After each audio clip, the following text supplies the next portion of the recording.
ભારત માતા કી જય। સરદાર આપના સૌના વડીલ મૂલ્યનિષ્ઠતા સાથે ગુજરાત રાજ્યનું મુખ્યમંત્રી તરીકે દાયિત્વ અને કર્તવ્ય નિભાવી રહેલા એવા આદરણીય મુખ્યમંત્રી ભૂપેન્દ્રભાઈ પટેલ સાહેબ, સમાજને અને અન્ય સમાજ સાથે હળીમળી રહીને એક નવી દિશા આપી સરદાર ધામ જેવા નિર્માણ કરીને પ્રમુખ સેવક બન્યા છે એવા ગગજીભાઈ અને મંચસ્થ તમામ મહાનુભાવો, આ સંસ્થાની અંદર હું મંત્રી ન હતો પહેલાં ત્યારે પણ હું આવેલો છું અને અત્યારે પણ આવ્યો છું, ત્યારે દાતાઓએ મન ભરીને સમાજના દીકરા દીકરીઓ માટે પોતાનું વિત્ત પ્રભુ કાર્ય અને સમાજ અર્થે શિક્ષણ અર્થે વાપર્યું છે। તમામ દાતાને હું નતમસ્તકે વંદન કરું છું, પ્રણામ કરું છું।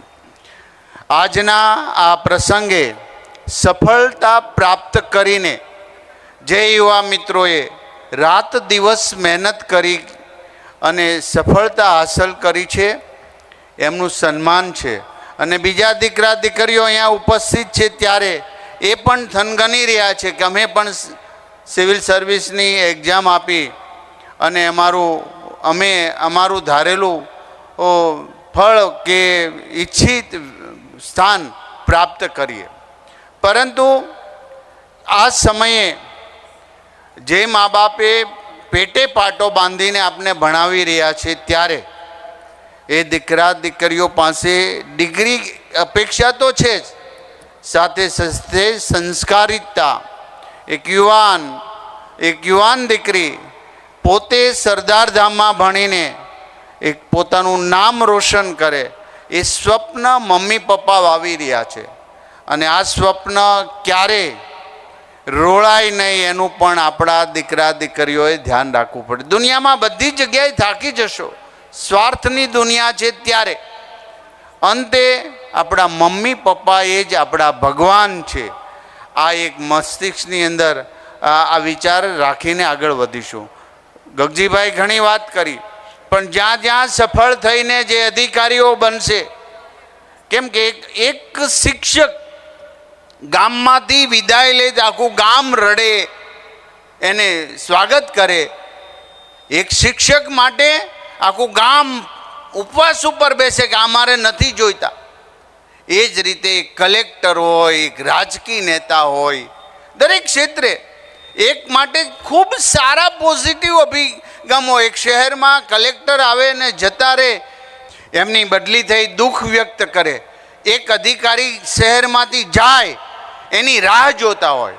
આપણે એવું કર્મ કરવાનું છે કે અંત્યોદય સુધી દરેક સમાજ, દરેક જાતિ, ગરીબ, પીછડેલા વ્યક્તિ એમને ઊભા કરી એમને નાનામાં નાનું કામ આપણા દ્વારા થાય એવો દ્રઢ સંકલ્પ કરીએ। કારણ કે સરદાર સાહેબે આઝાદ ભારતની અંદર જો એક વિચાર મૂક્યો હતો કે સિવિલ સર્વિસની એક્ઝામ થાય, એમને એમના અધિકારીઓની ભરતી થાય, એ સરદાર ધામમાં આપ સૌ સફળ થયા છો। ત્યારે હું ગુરુ મહારાજને પ્રાર્થના કરું છું કે તમારું શ્રેષ્ઠ કર્મ સમાજને ઉજળો કરી બતાવે એવું જ અભિમાન રહિત, દ્વેષ રહિત તમે કરવાના છો, એમને વિશ્વાસ છે।